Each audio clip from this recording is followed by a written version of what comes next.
Okay, so what we're going to do today, this is going to be a continuation of the lesson that we began yesterday on constructing simple gene maps, plotting the locations of genes that are linked, genes that are definitely located on the same chromosome, actually drawing a map that shows those locations, or at least the relative positions of those genes.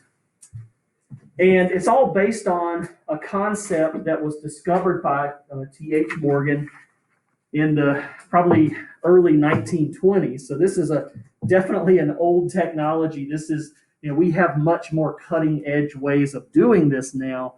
There are technologies where a modern geneticist can develop probes that will stick to specific genes on chromosomes and make them phosphoresce, actually make the gene light up on the chromosome so you can visually see where genes are located. So we have much more precise ways of doing this, but it's still a skill that is part of the AP curriculum. They want you to know how this was done in the old days, I guess, and so that's why we're doing it. But it's based on this concept that if you have genes located on the same chromosome, that the further apart those two genes, the greater the amount of space in between them, the greater the likelihood that there will be a crossover event somewhere in between those genes. And we learned yesterday how to calculate, how frequently that crossover event does indeed happen in between the genes. And it's simple enough. If you have genetics data from a test cross, so just to refresh your memory, we had a heterozygous gray body, normal wing fly that was crossed with black body vestigial wing. So that's a test cross. And it gave us data, 2,300 fly babies, and we had 4 different phenotypes.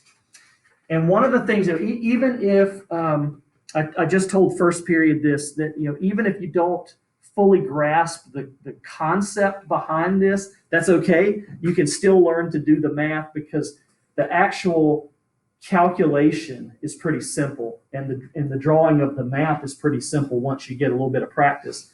So even if you're a little fuzzy on this whole concept, focus on the simplistic elements of this. You're always going to be given 4 numbers. And the 2 smallest numbers will always be the recombinant types.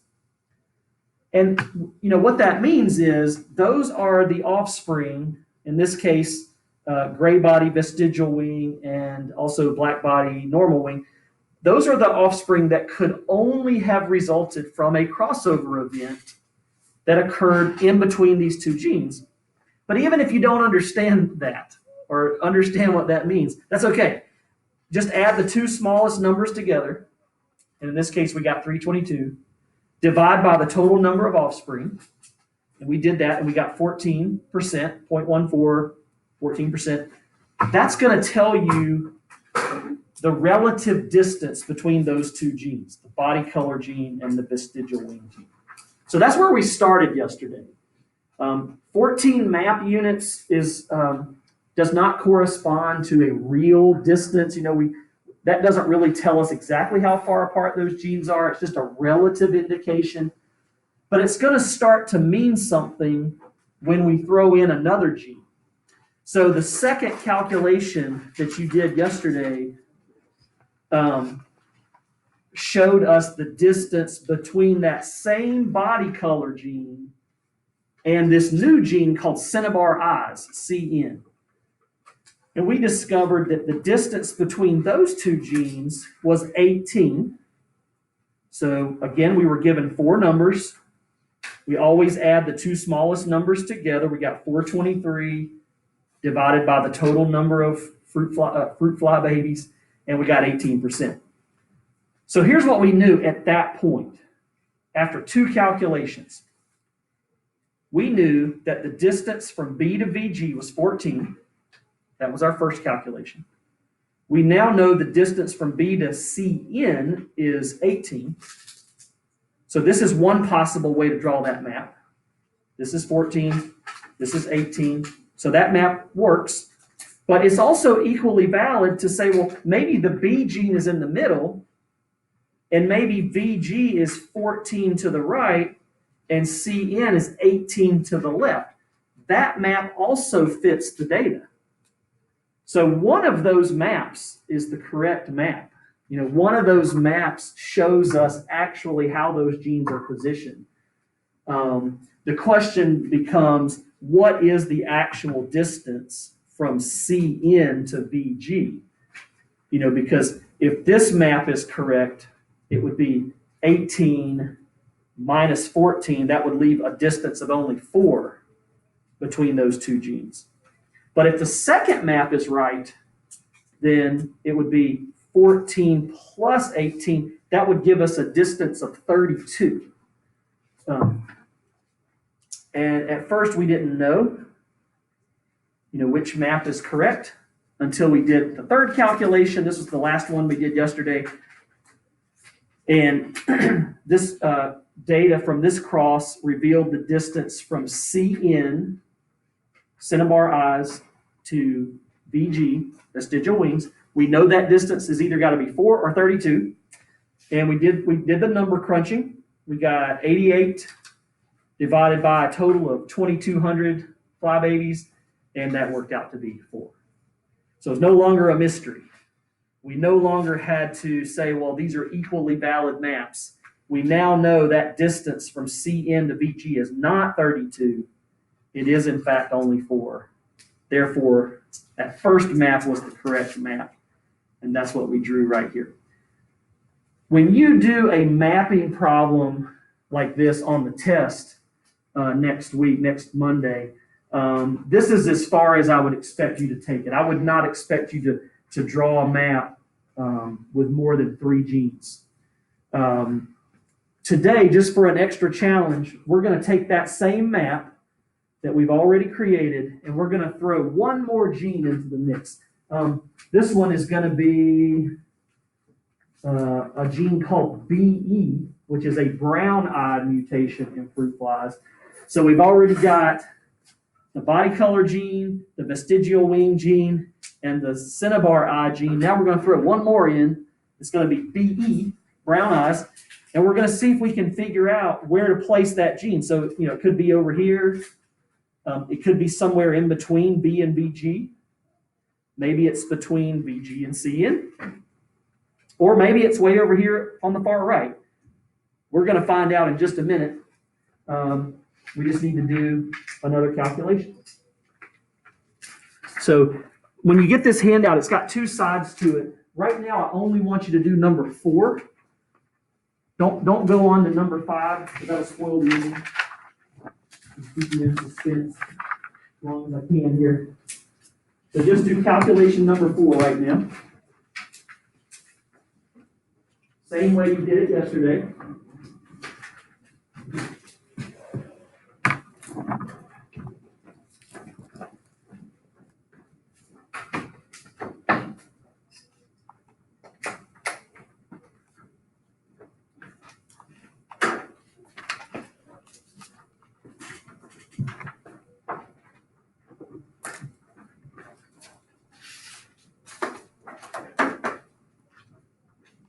And just like I said yesterday, don't worry about doing the Punnett square. I shouldn't have even put that on this page. We did it the first time yesterday just so you could see the basic premise of what's going on. But this is the same type of cross. It's a heterozygous red-eye normal wing crossed with a brown-eye vestigial wing. And you're given, as you always will be, you're given the 4 numbers representing the 4 different possible phenotypes. Excuse me. And it's not always going to be the 2 middle numbers, but it is always going to be the 2 smallest numbers. So the 2 smallest numbers, those are going to be your recombinant types. You know what to do with those.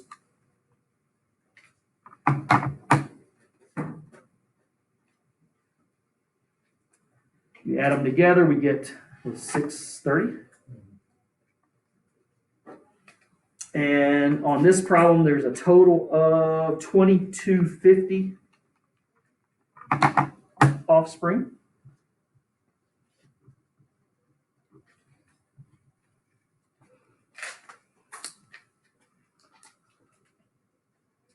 And whatever that percentage comes up, remember that's going to give us our map units. That's going to give us a distance between two genes.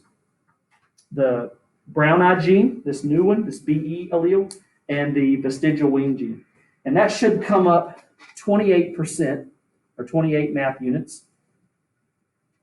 And so that leaves us with two possibilities. And I sketched this out on the board. I'm going to spin this around so the at-home audience can see what's on the board here. What I did is I drew the map that we already had from yesterday. And I said, okay, now we got to place this BE gene. Well, we know BE to BG is 28. So if it's 28 this way, that would put it way over here on the end, kind of roughly right here. That is a possible location for BE.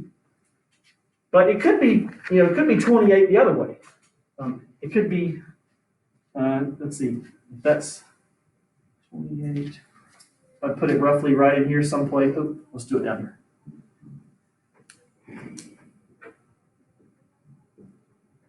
That way we've got two separate possible maps.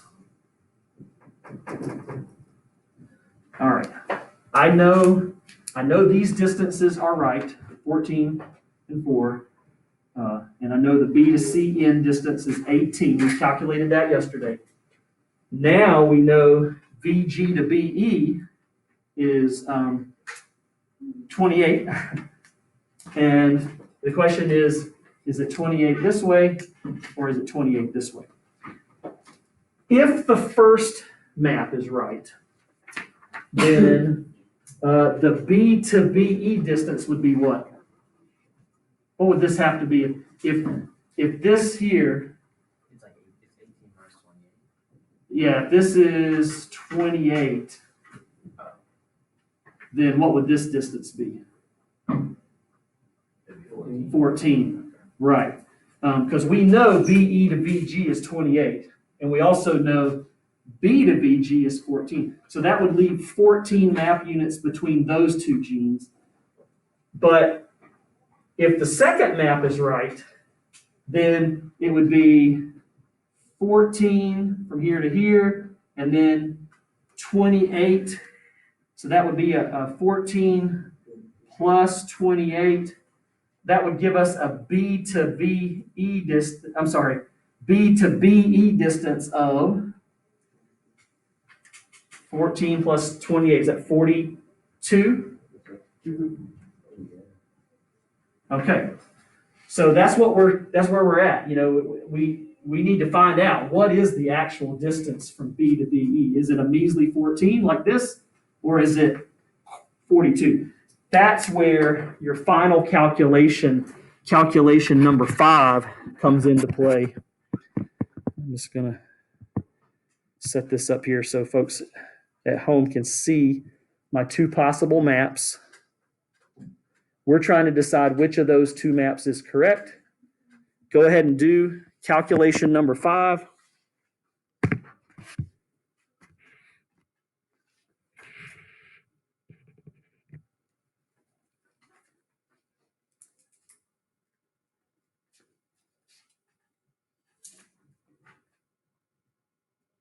And right off the bat, you notice we got some pretty big numbers. That kind of gives us a pretty good hint as to whether we're going to end up with a big number or a small number. 491,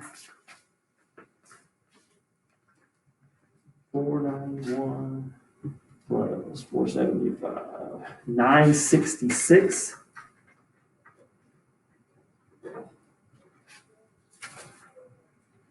Divided by 2,300. Let me double check one thing. 491. Oh, yeah. That's 475. Yep. Divided by 2,300. And we get 42.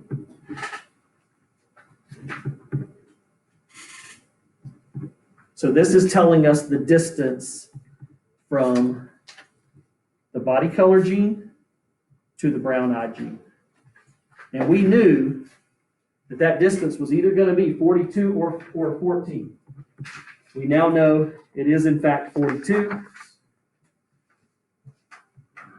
And so there's a space at the bottom here for you to draw your final map that shows all 4 genes. I've already done that on the board. So let me spin this back around.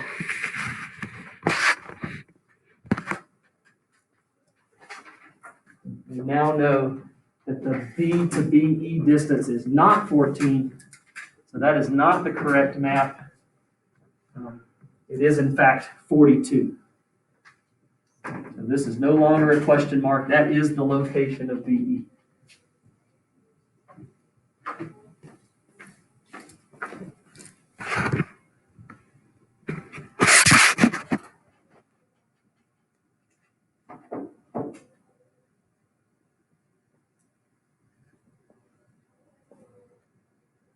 So this is more complicated, really, than what I would expect you to do on the test. If we were doing this kind of a problem as a test item, I would just have you do those first 3 calculations, the ones that we did yesterday, and you would only have to map those first 3 genes. This makes it more complicated when you throw a 4th gene into the mix. Any questions about what we just did there? You're going to get a chance to practice this a little bit more. I found some in an old college bio textbook, I found some good practice problems that involve mapping. And we're going to work through some of those this morning just to make sure that this sinks in and make sure you feel comfortable doing it. Okay, so this is group 2A. Before I cut off the recording, everybody say hello. Okay, all right. We'll send this out to the virtual students so they can learn how to do this.